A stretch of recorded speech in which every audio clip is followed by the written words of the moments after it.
సౌజన్య ఛానల్కి స్వాగతం అండి. ఈరోజు డ్రై పిండితోటి నేను సజ్జ బూరెలు రెడీ చేస్తున్నాను. అవి ఎలా రెడీ చేసుకోవాలి ఏంటనేది చూద్దాము. ఇదైతే పిండిని అయితే నేను బాగా జల్లించానండి. దానికి కావాల్సిన ఇంగ్రీడియంట్స్ వచ్చేసి కొబ్బరి అండి. కొబ్బరి పెద్ద చిప్ప ఒక 4-5 ఇలాచీలు వేసుకోండి, పట్టేసి పెట్టుకోవాలి. అదేవిధంగా బెల్లం అండి. బెల్లం వచ్చేసి 1/2 కేజీ దాకా ఉంది. దీంట్లో బాగా ఒక చెంబు నీళ్ళు పోసేసి దీన్ని మొత్తము మనము వాటర్ చేసుకొని మొత్తం వడకట్టుకోవాలండి.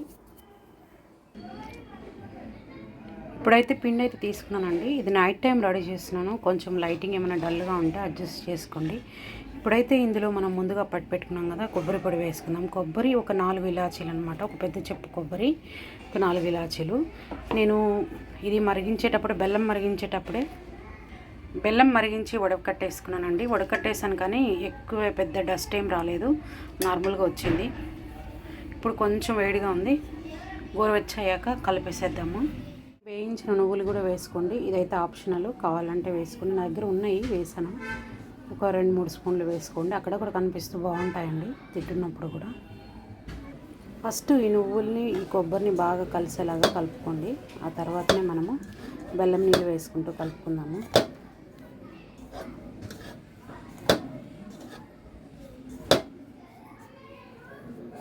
ఇప్పుడు మంచిగా ప్రాపర్గా కలిపేసాం కదా, బెల్లం నీళ్ళు కూడా వేసుకుంటూ కలుపుకుందాము.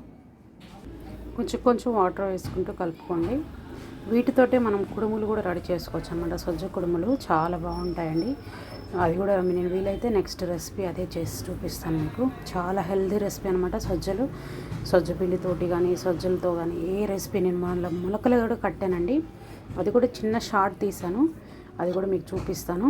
ఇప్పుడు కొంచెం డ్రైగా కలుపుకున్నాం. మళ్ళీ కొంచెం నీళ్ళు వేసుకుంటూ ముద్దలా కలుపుకుందాము. గోధుమ పిండికి మనం ముద్దలా కలుపుతాము, అలా కలుపుకోవాలన్నమాట. ఇలా ఉండాలి. చూపిస్తాను మొత్తం కలిపేసి. చూడండి, ఈ విధంగా అయితే కలుపుకున్నాను. ఇట్లా ఉండ తీసినప్పుడు మనకి ఉండకు రావాలన్నమాట.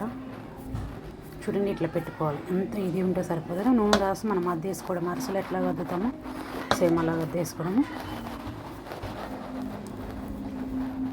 ఇప్పుడు మనము నూనె పెట్టేసుకొని ప్రాసెస్ స్టార్ట్ చేద్దాం రండి. నూనె వేడికిందా లేదా అనేసి నేను ఒకటైతే శాంపిల్కి వదిలేస్తానండి. ఇలాగ అరిసెలు అయితే ఎలాగ ఒత్తుకుంటామో అలాగ అన్నిటిని ఒత్తేసేసుకొని, ఇది నూనె కవర్లో నేను అట్లా ఒత్తుకుంటున్నాను. ఒత్తుకొని ఒక్కొక్కటి వదిలేసేసుకొని అన్నిటిని అలాగే కాల్ చేసుకోవడమేనండి. చాలా సింపుల్ అండ్ ఈజీ అండి. చూడండి ఎలా మంచిగా పొంగుతున్నాయో మన సజ్జ బూరెలు అయితే. సేమ్ ఇలాగ పొంగితే పర్ఫెక్ట్గా మనకి సజ్జ బూరెలు రెడీ అవుతాయి అన్నమాట. చాలా టేస్టీగా ఉంటాయి. అదేవిధంగా హెల్దీగా కూడా ఉంటాయండి. హెల్దీ రెసిపీ కదా, ఖచ్చితంగా ట్రై చేయండి. నేనైతే ఇన్ని సజ్జ బూరెలు దాకా రెడీ చేసుకున్నానండి. మీకు కూడా ఈ సజ్జ బూరెల వీడియో నచ్చింది అనుకుంటున్నాను. నచ్చినట్లయితే ఒక కామెంట్ సెక్షన్లో తెలియపరచండి. అదేవిధంగా నచ్చినట్లయితే ఒక లైక్ కూడా ఇవ్వండి.